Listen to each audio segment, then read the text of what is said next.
저는 오늘 이 본문의 말씀을 가지고 하나님의 일은 이라는 말씀의 제목으로 함께 하나님의 말씀을 나누고자 합니다. 귀한 시간 되기를 간절히 소망합니다. 저희가 이렇게 주일학교를 제가 이렇게 나왔는데요. 주일학교 야간이 아니라 주간 주일학교를 나왔습니다. 그때 불렀던 찬양 가운데 이해가 안 되는 찬양이 있었습니다. 좀 거짓말하는 것은 아닌가라는 생각을 가지고 불렀던 찬양이 우리가 잘 알고 있는 사막에 샘이 넘쳐 흐르리라 라는 제목입니다. 잘 알고 계시죠? 사막에 샘이 넘쳐 흐르리라, 사막에 꽃이 피어 향기 내리라, 주님이 다스리는 그 나라가 되면은 사막이 꽃동산 되리. 여기까지는 이해가 됐어요. 꽃을 열심히 심으면 사막도 꽃동산이 될 수 있겠지라는 생각입니다. 근데 이 다음 대목이요, 이해가 안 되는 거예요. 사자들이 어린 양같이 놀고 어린이들 함께 뒹구는. 여기서 이해가 안 되는 겁니다. 양이 미쳤지 어떻게 사자랑 같이 뒹굴 수 있는가. 우리가 지금까지 들었을 때는 사자의 밥이 양이었지 어떻게 둘이가 친구가 될 수 있다는 건 전혀 들을 수 없는 이야기입니다. 그런데 그 다음 2절은 더 과간이죠. 어떻습니까? 2절에 사막에 숲이 우거지리라, 사막에 예쁜 새들 노래하리라, 이렇게 주님이 다스리는 그 나라가 되면은 사막이 낙원되리라. 그래, 낙원이 되는가 보다. 근데 그 다음 대목도 이해가 안 돼요. 독사굴에 어린이가 손을 넣는데 독사가 물지 않는데요. 이 독사가 이제 내일 모레 죽을 독사인지 모르겠는데 어째 먹을 것이 들어왔는데 물지 않는다. 장난치는데도 물지 않는다. 부분에 있어서 참 이해가 되지 않는 그런 찬양이다라는 생각을 처음에 가졌던 것이 기억이 납니다. 이 찬양은 이사야 11장 6절에서 8절을 가지고 만들어졌는데요. 주님이 오시는 날, 그날 이루어질 일들에 대해서 말을 하는 겁니다. 주님이 오시는 날 새하늘과 새 땅이 이루어지면 이러한 날이 될 것이다 라는 것이죠. 주님이 오시는 날 다시 하나님께서 창조하신 그 모든 것들이 다시 회복되는 것이기 때문에 주님께서 창조하신 그 세상이 바로 이러한 세상이다 라고 생각해 볼 수 있습니다. 그렇다면 하나님께서 창조하실 때를 생각해 본다면 모든 동물들이 하나님이 만드신 창조 세계 안에서 이와 같은 완전한 삶을 살아간다는 것입니다. 양자와 강자가 없고 강자와 약자가 없고 모두가 한데에 어우러져서 삶을 살아가는 것이죠. 그런데 범죄한 인간, 타락한 인간이 하나님의 말씀을 완고히 거부하면서부터 하나님의 심판을 초래하게 되었습니다. 그러니 어찌 보면 지금 우리가 살아가고 있는 이 땅의 양육강식의 법칙, 적자생존의 법칙은 하나님이 만드신 세상이 아니라 결국 범죄한 인간이 만든 세상이라고 우리는 이해할 수 있습니다. 그럼에도 불구하고 우리가 소망을 가질 수 있는 이유는 바로 하나님은 하나님의 일을 하시기 때문입니다. 하나님이 만드신 이 세상을 회복시키시죠. 그렇기 때문에 하나님의 자녀인 우리는 그 날이, 우리가 아까 불렀던 그 찬양과 같은 그 날이 올 것을 믿기 때문에 우리는 끊임없이 인내하고 기다릴 수 있습니다. 수만 가지 죄로 말미암아 죽음 가운데 있는 우리를 하나님은 결코 포기하지 않으십니다. 세상은 증오와 죽음이 만연하지만 하나님은 언제나 그랬다는 듯이 이 세상의 많은 사람들을, 그리고 이 세상을 살리는 그 많은 일들을 끊임없이 펼쳐 나가십니다. 우리는 하나님의 구원과 사랑을 알고 있지 않습니까? 만약 우리의 삶 가운데 하나님의 구원하심과 하나님의 사랑이 없었다면 어떻게 되겠습니까? 우리는 결코 살아갈 수 없을 것이고 이 세상은 지금과 같이 보존될 수가 없습니다. 우리는 100번 죽임을 당해도 할 말이 없죠. 그런 우리를 위해서 하나님께서는 독생자 예수 그리스도를 통하여 죄를 용서해 주시고, 그리고 그 그리스도를 통하여 영원한 생명을 우리에게 주신과 동시에 아까 불렀던 것 같은 영원한 세상, 영원한 하나님의 나라를 꿈꾸면서, 기다리면서, 소망하면서 삶을 살 수 있도록 그 모든 것들을 우리의 눈앞에 펼쳐 보여주십니다. 우리의 인생은 한 줌의 흙으로 끝나버릴 인생이 아니다라는 것을 기억하시길 바랍니다. 병이 들면 어디로 가면 됩니까? 병원에 가면 됩니다. 우리의 영혼이 병들었다면 누구에게 나아가면 되겠습니까? 마태복음 2장 17절의 말씀과 같이 병들어 죽은 우리를 살리실 그 구원자, 그 예수 그리스도 앞에 나아가면 됩니다. 그 나아가는 현장이 사도행전에서 펼쳐지는 믿음의 현장, 죽음의 자리에서 생명의 자리로 옮겨지는 그 역사의 현장이 바로 우리가 지금 살펴보는 그러한 말씀이다라는 겁니다. 오늘 본문 바로 앞에는 우리가 알고 있는 것처럼 아나니아와 삽비라의 사건이 이렇게 등장을 하는데요. 그 일 다음에 이루어진 일들이 이와 같습니다. 12절에 사도들의 손을 통하여 민간의 표적과 기사가 많이 일어나매 믿는 사람이 다 마음을 같이하여 솔로몬 행각에 모이고 그 나머지는 감히 그들과 상종하는 사람이 없으나 백성이 칭송하더라. 사도들을 통하여 끊임없이 주님의 능력이 계속해서 드러났다라고 말씀합니다. 믿는 사람들은 솔로몬 행각에 모여서 하나님의 말씀을 들었다라고 말씀하죠. 그리고 믿는 사람들과 상종하지 않는 불신자들, 믿는 사람들 그리고 불신자들, 이 모든 그룹들이 공통으로 하는 것이 있는데 무엇을 공통으로 합니까? 교인들이 변화된 삶을 어떻게 합니까? 칭송하더라 라고 말씀하고 있습니다. 14절 15절에요. 믿고 주께로 나오는 자가 더 많으니 남녀의 큰 무리더라. 심지어 병든 사람을 메고 거리에 나가 침대와 요에 누이고 베드로가 지나갈 때에 혹 그의 그림자라도 누구에게 덮일까 바라고. 너무나 많은 사람들이 움집해 있으니까 그 주의 능력을, 예수 그리스도의 능력을 이렇게 나타내는 사도들 앞에 사람들이 나아가지 못하는 것이죠. 그러자 사람들은요, 환자의 침상이나 거적절의 자리를 베드로가 지나가는 길목에 두었다라고 말합니다.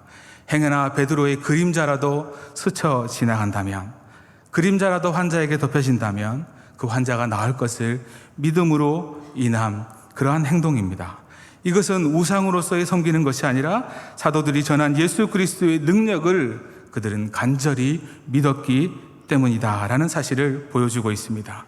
그 결과가 어떻습니까? 16절에 예루살렘 부근에 수많은 사람들도 모여서 병든 사람과 더러운 귀신에게 괴로움 받는 사람을 데리고 와서 어떻게 되었다고 합니까? 다 나음을 얻었더라. 다 나음을 얻었더라.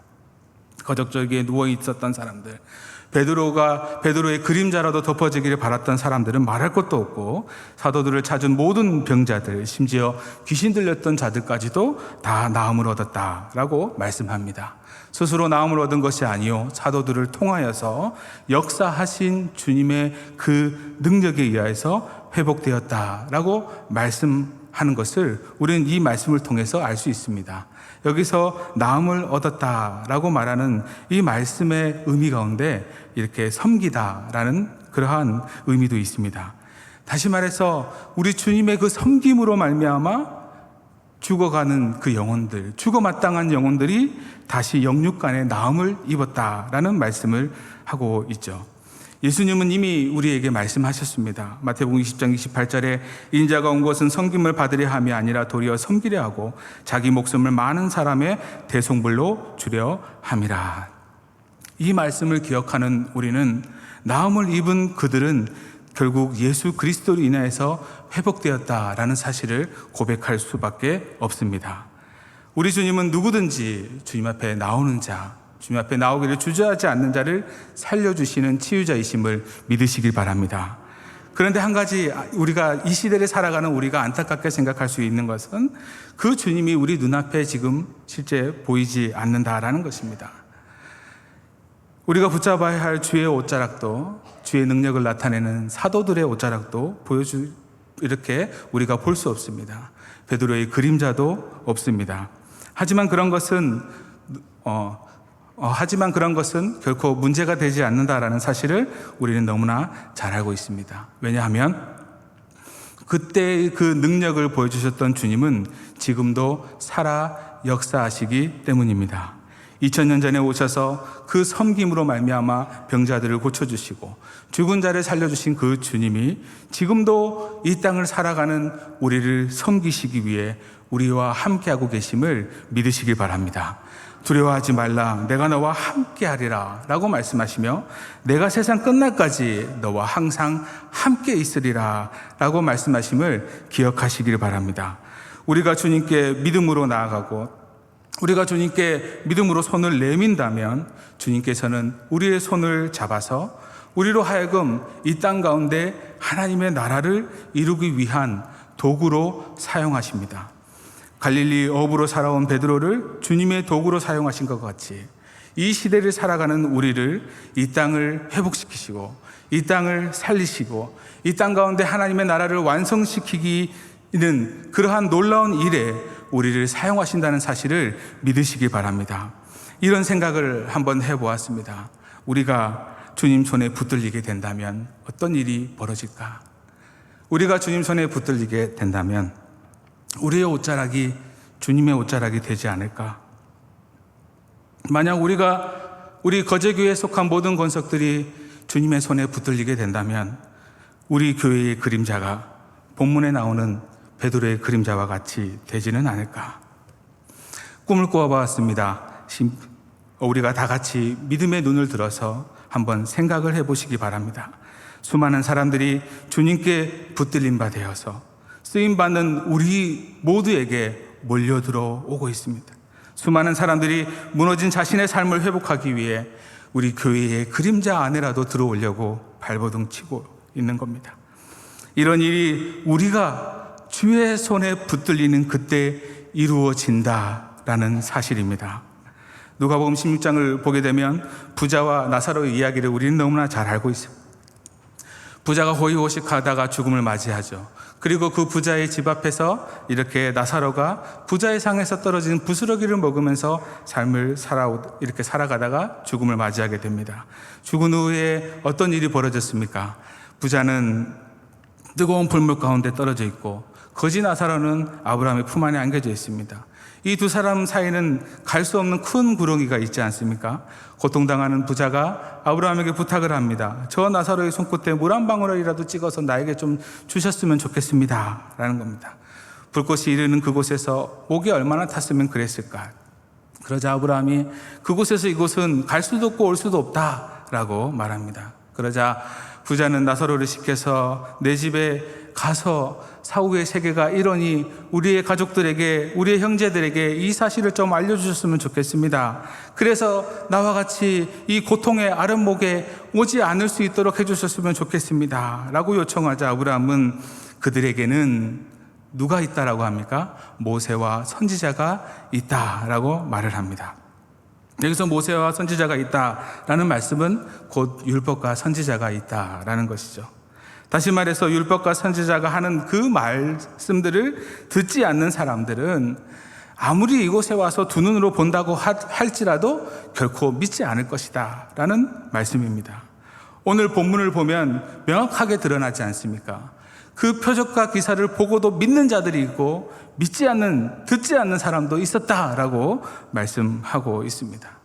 앞선 본문의 사건이었던 아나니아와 삽비라의 사건들이 주변 사람들에게 많이 알려졌었겠죠. 3시간 만에 부부가 죽음을 맞이했던 그 사건이 소문이 안 났으리라는 그러한 것은 생각할 수 없습니다. 사람들은 크게 반응이 2가지로 나옵니다. 더 많은 사람이 하나님께로 나아가는가 하면 또 어떤 이들은 너무 두려워서 그들과 교제하기를 끊어버립니다. 오히려 그들을 떠나갑니다.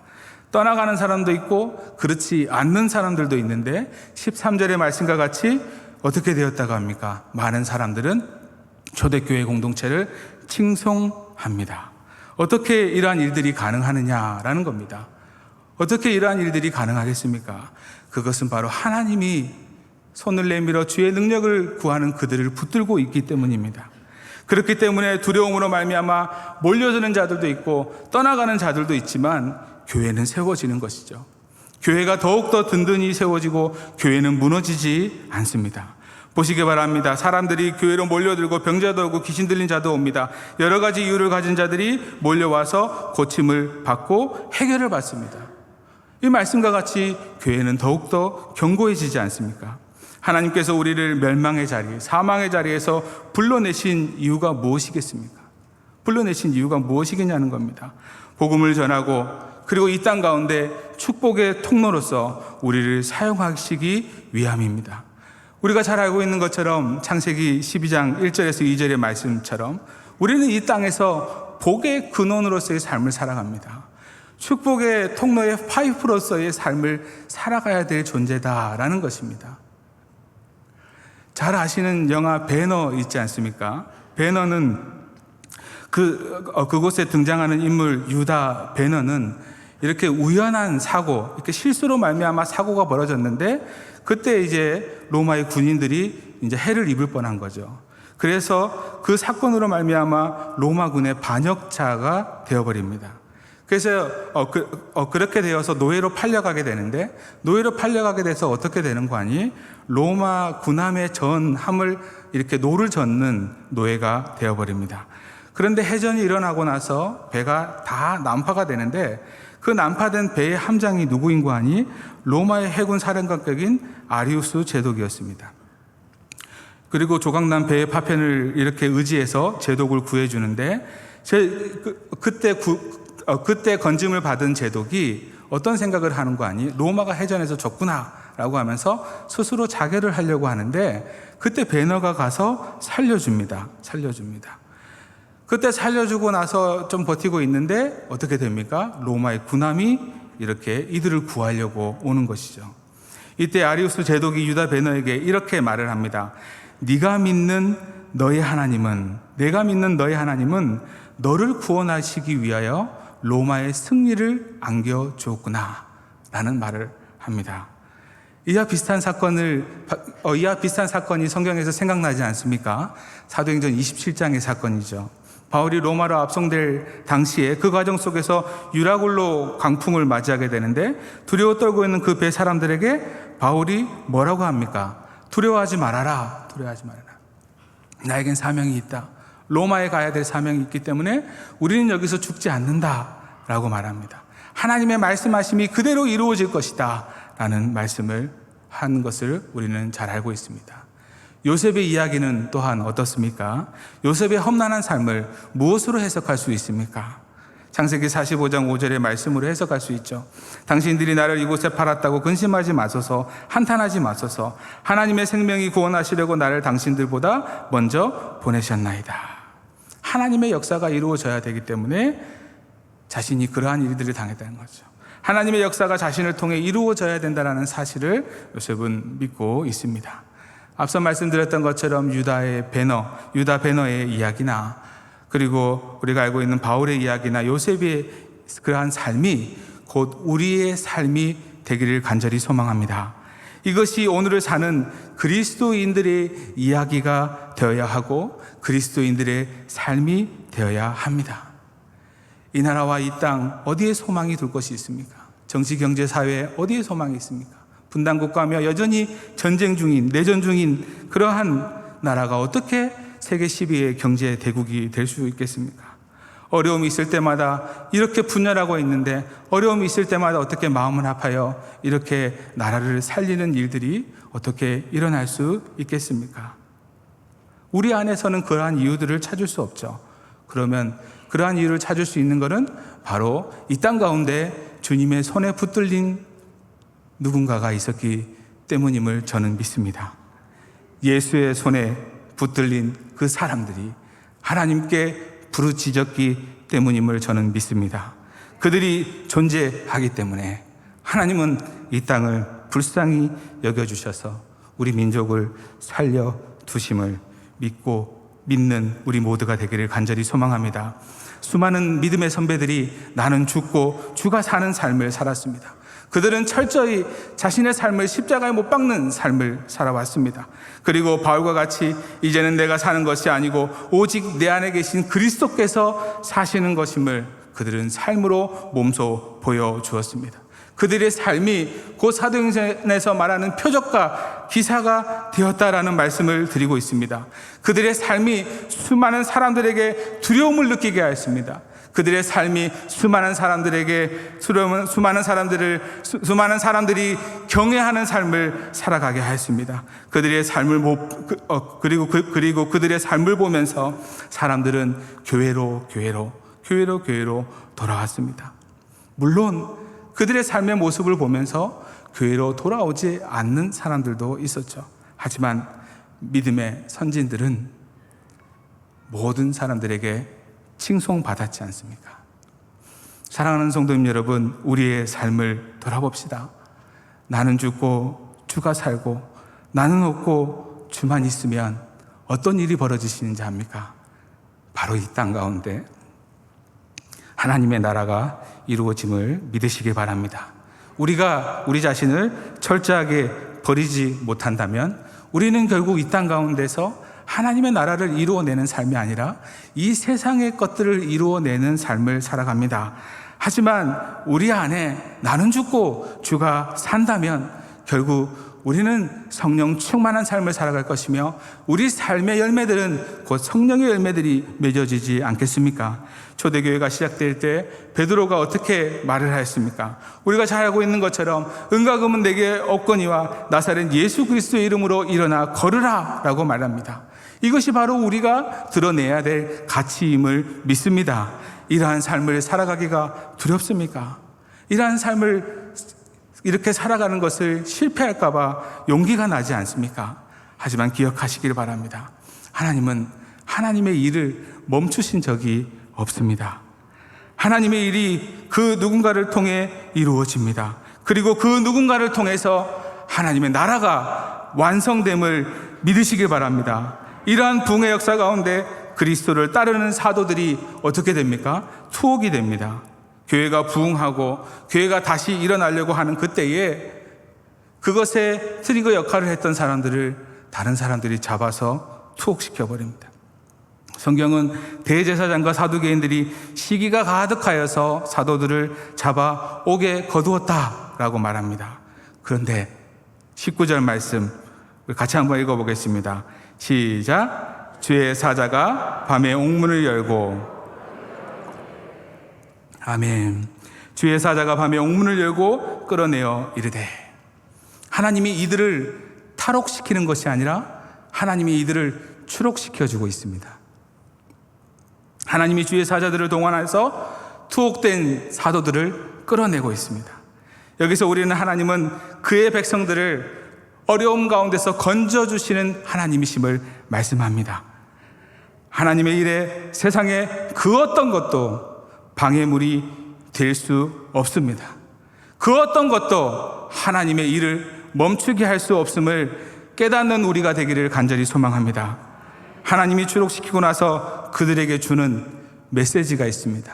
20절 말씀 우리 같이 한번 읽어보도록 하겠습니다. 시작. 가서 성전에 서서 이 생명의 말씀을 다 백성에게 말하라 하매. 아멘. 주의 복음이 흥황하여 퍼져나가는 가운데 하나님께서 흥분하신 것 같습니다. 하나님은 사도들로 말미암아 이 땅 가운데 하나님의 나라가 이루어지고 있다는 사실을 기뻐하시는 하나님이십니다. 이 일을 이루시기 위하여서 하나님은 그의 백성들이 사명을 감당할 수 있도록 하나하나 관심을 가져가면서 이끌어 가신다는 사실을 깨닫기를 바랍니다. 그렇게 우리는 하나님을 바라보면서요, 삶을 살아감에 있어서 우리 가운데 주어진 소명의식을 가지고 삶을 살아가야 합니다. 우리가 이곳에 사는 이유, 주변 사람들과 함께 이 땅을 복되게 하고 하나님이 우리를 축복의 파이프로 부르셨다는 사실을 기억하셔야 합니다. 앞서 말씀드렸던 것처럼 사막에 어떻게 샘이 솟을 수 있겠습니까? 사막에 어떻게 꽃이 피고 향기가 날 수 있겠습니까? 어떻게 숲이 우거지고 예쁜 새들이 노래하는 그곳이 되겠습니까? 주님이 다스리는 그 나라가 되면 이렇게 될 줄 믿습니다. 주님이 다스리는 그 나라가 되면 사막이 꽃동산이 되고 낙원이 될 줄 믿습니다. 근데 더 놀라운 사실은 이 놀라운 일들이 우리를 통해 이루어진다라는 사실입니다. 이 사실이 우리의 가슴을 뛰게 해야 합니다. 사랑하는 성도님 여러분, 말씀을 정리하고자 합니다. 사도들의 손을 통하여서 표적과 기사가 일어나고 있습니다. 그 표적과 기사는 사람들을 교회로 몰려오게 합니다. 사도들은 주의 손에 붙들린 자들이죠.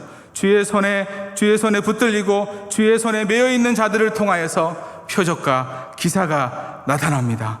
사도들을 통하여 뜻을 이루신 하나님은 지금 이 시대를 또한 동일하게 역사하시는 하나님이십니다. 이제는 우리를 통하여, 이 시간을 살아가는 우리를 통하여 지금을 살아가는 사람들이 하나님을 알게 되고 하나님의 나라를 꿈꾸게 하는 표적과 기사가 일어나게 되는 것을 믿음의 눈을 들어 보시기를 바랍니다. 이러한 역사의 중간에 우리 거제 교회가 있기를 간절히 소망합니다.